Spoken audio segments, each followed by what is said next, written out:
দাঁড়িপাল্লা ইসলামী ব্যাংক দিয়ে যে সুদ খায় এটা কি হালাল? সেটা এটা শরিয়া ভিত্তিক চলে, এরা তো সুদের ভিত্তিক না, পার্সেন্টেজ বাসে হয়তো নিতে পারে। এর ক্ষমতা যাবে দাঁড়িপাল্লা? ইনশাল্লাহ ইনশাল্লাহ যাবে, যে ইনশাল্লাহ কোরআন আইন প্রতিষ্ঠা হবে ইনশাল্লাহ, হবে ইনশাল্লাহ। যদি না হয় ইনশাল্লাহ ওই আল্লাহ সহযোগিতা করবে। আল্লাহ যদি সহযোগিতা না করে করবে, আল্লাহ করবে না কে?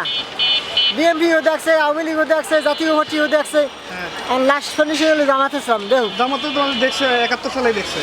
এটা আওয়ামী লীগের লোক হলে রাজাকারের বাচ্চারা, আর ওই বিএনপির লোক হেরা ওই রাজাকারের বাচ্চারা। এই দুই দলে জামাতে মিললে তারা কইছে যে আরে এটা ষড়যন্ত্র করে, তারা কই যে এই খুন খারাপি রাজা এই সমস্ত করে। তাহলে এই জামাত। আওয়ামী লীগের বিএনপি রাজাকার আর হ্যাঁ। জামাত রাজাকার না? না 100-তে 100 রাজাকার না এরা। কি মনে হয় যে এই জামাতের মানুষ ভোট দিবে? 120 কি কারণে, কি কারণে ভোট এবার দিবে? তাদের সততার কারণে, তাদের কি সততা বলে? তাদের অনেক সততা আছে, অনেক অবদান আছে। ওরা কি মুক্তিযুদ্ধ? এরা দেশপ্রেমিক, দেশ সততা।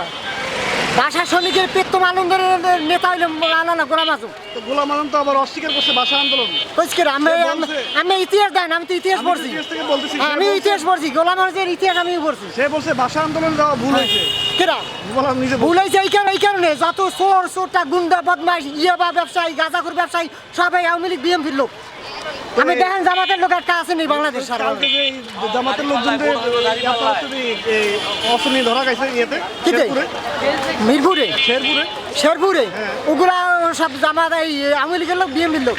আওয়ামী লীগের লোক। টুপি মাথা না টুপি মাথা দিলি মুসলমান না, টুপি মাথা দিয়া লেবাস ধরিয়া জুতো চুরিয়ার মসজিদে কারা। জামাতের তো অনেক ইসলামী দল মুসলমানই মনে করে না। হ্যাঁ অনেক ইসলামী দল মুসলমানই মনে করে। এটা ভুল কথা, কিসের ভুল? 100-তে 100 ভুল, 100-তে 100 ভুল। ওই যে হেফাজত ইসলাম বিবৃতি দিছে। না কেউ বললি এরা তাদের মনের ইচ্ছা।